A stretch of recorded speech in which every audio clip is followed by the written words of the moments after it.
pinapasok yung makabayan ka at hindi pumasok yung aming complaint, alam ko na moro-moro ang gagawin. Kasi dalawa ang consideration sa Committee on Justice. There is form and there is substance. So pwedeng pumasok siya sa form as motherhood statement, say all this, all that, but without substance, without evidence, without proof to show yung assertion mo, then it will also be dismissed by the Committee on Justice. Ako lang yung 4 pages, I don't know if yun na yun. So mga kasama, I'm not sure, nabasa nyo na lahat? Nabasa nyo 35 ko? Or these articles being Narinig ko yung besos na slang magsalita. Narinig ko lahat na sinasabi niya. Actually, it's more of motherhood statement lang yung sinasabi. Walang details, walang ebidensya, wala. But if I may state now, sir, kasi everything that you've said are also the same grounds of nila from the Attorney Advocate Jesus. If I may just state lang po what yung mga nasa ng articles, yung sa mga grounds po, nilagay po na doon possible violation of the Constitution, betrayal of public trust, and graft and corruption. Particularly, sinabi po niya doon yung pagpapahintulot or isinuko ni PBBM, si FPRRD sa ICC, yung inaresto po siya, kabubuang i-veto yung unprogrammed appropriations, nakasaad din po doon na doon commit daw po ng graft and corruption si PBBM dahil sa pag-beneficia ng kickbacks wala doon sa Ghost Flood Control Projects. And sinabi din po doon yung unfit to serve po bilang Pangulo. Ito si PBBM dahil sa umano'y drug addiction ito, which you also mentioned po kanina. And ang additional nga po doon sa sinabi doon sa articles po ni Attorney Andre is binuo pa nga ni PBBM yung Independent Commission for Infrastructure dahil umano para protektahan yung kanyang mga kayang doon. So, just to sum up po, basically what we heard this afternoon was also like the same grounds for impeachment po. Na inilatag ni Attorney Andre De Jesus. So, if I may ask, kasi I heard yesterday you call it a weak impeachment complaint and you fear na ito po yung may initiate sa Committee on Justice. But it's also the same articles of impeachment po. Ganito natin po ninyo ngayon. Your comment po. Yes. Comment. Number one, nung nagsalita ako ng una, I did not immediately discount the Attorney De Jesus impeachment complaint. In fact, what I said was, kung papasok yung kay Attorney De Jesus, papasok ang makabayan ng impeachment, papasok yung aming impeachment, it will be good. And we can consolidate the impeachment complaints in the Justice Committee hearing. Nung binara kami, at hindi pinapasok yung makabayan lang, at hindi pumasok yung aming complaint, alam ko na moro-moro ang gagawin. Kasi, dalawa ang consideration sa Committee on Justice. There is form and there is substance.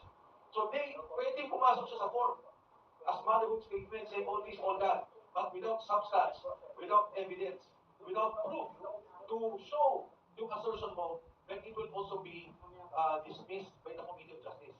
So, very, very critical sa akin yung action na ginawa ng Secretary General's Office. And I'm saying now, because of that action, in totality, hindi lang ang Speaker of the House, kundi ang Presidente mismo involved sa pag-block ng impeachment complaint na ito. Ayaw nilang pakinggan at ayaw nilang sagutin yung hinahin ng taong bayan. Lahat tayo dito, involved sa graft and corruption, lahat galit. Anong sabi niyo ng survey? 68% want the impeachment complaint. Lahat gustong malaman ano ba ang ginawa ninyo. Sino ba ang accountable dito? Why did you block us all of a sudden? For a ministerial process, procedure. Pupunta ka ngayon kahit anong opisina dyan sa City Hall, katapat natin. Magbigay ka ng sulat, i-receive ng mga opisina ng konsihan. Pupunta ka sa Mayor's Office, i-receive ng Mayor's Office. Dito, binaban kami. Attorney Salonga, Executive Director. Sabi ko, can you receive? I cannot. Can anyone receive? Kahit ministerial yung tao yung nasa harapan, he cannot. It is not only that they are not authorized, but they are rejecting our submission. Walang gustong tumanggap. So I'm saying now, that is a scam. The De Jesus impeachment complaint is a scam. It does not only involve the Secretary General's office, it involves the leadership of the House and the President himself. Thank you. Yes, I want to add. The proper term in law is implicate.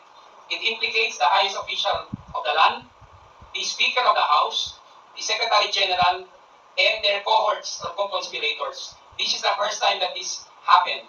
Nung voting sa impeachment, hindi kami blinak. In-accept ang aming impeachment complaint. Walang section nun. Ang deputy ang nag-accept ng aming impeachment. Kaya may president sa House. Kaya ang ginawa nila sa amin ay paglakastangan sa konstitusyon. At yon ang magiging mitya ng kanilang additional na pananagutan. I would like to congratulate our people for siding with us. That 68% na assent ng tao sa survey ng Tangiere ay indication na gusto ng karamihan ng Pilipino ng katotohanan. Gusto nila malaman ang katotohanan. Please don't block, Mr. President, the impeachment proceedings para maklear ho kayo. Otherwise, magiging matcha po yan sa inyong administrasyon at baka mapasagot kayo sa ibang paraan. Thank you. Yes, go ahead. Sir, just in case po na, okay, nakalusot yung inyong pong impeachment complaint sa Justice Committee, pero hindi nila tanggapin si Zaldico as your state witness, meron pa ba kayong ibang personalities na pwedeng ipandapat as a state witness kay Zaldico? As it is, when we file the impeachment, yung evidence namin can stand. Yun na yun. Kung ano yung final namin, the evidence stands. Kung meron pang, at sigurado kung marami pang lalabas, of course, it can happen. If you recall, in the impeachment proceedings of, well, at the time, kay Erap Estrada, there were additional witnesses who came out. And well, dito, it will stand, even in the House Committee on Justice hearings. May ebidensya na kami at may mga lalabas pa na maaaring mag-testify doon sa mga sinasabi namin dito. Yes. Ano ba yan, sir? Politiko rin? Politiko po ba yan? O na mga officials, na dating officials? Ayoko na mag-dwell dun sa hulaan. Basta sa akin, ang sinabi ko lang is in particular, kasi sa saldi ko, ang main na lumalabas, diba, on the graft and corruption, that he is willing to be a witness for us. As to the others, andito na ho yung aming ebidensya at kung may karagdagan pa, handa po kami. Mayroon pa nga kami papatawag na isang senador Yes. na kakampi na nila pero nung napatawag siya ng hearing, galit na galit siya sa smuggling ng sugar. Galit na galit siya kay Marcos. So, hindi ko lang sasabihin ko siya. Senador ngayon, sir, hindi the former. Nakatalawa pa. Basically, the reason why this honorable gentleman, diba, nag-decide sila na mag-file at sumama kami is because yung mga tao kung saan loob na nag-volunteer na magbigay ng mga ebidensya. So, that itself, ang nagsasabi na marami talagang gustong tumulong para malaman ang katotohanan na nangyayari sa Nakawans Pagkanubayan. Yun lang po. Okay po. First of all, again, we would like to thank everyone sa kanila pong pagdalo dito. As we promised, we will discuss per article the charges that we have against President Bongbong Marcos. So sa inyo po lahat, maraming salamat. And of course, we will update you on the action that we will take. Kung ano pong gagawin namin dahil na hindi tinanggap yung aming impeachment case. Magandang hapon po sa inyo lahat at mabuhay ang Pilipinas.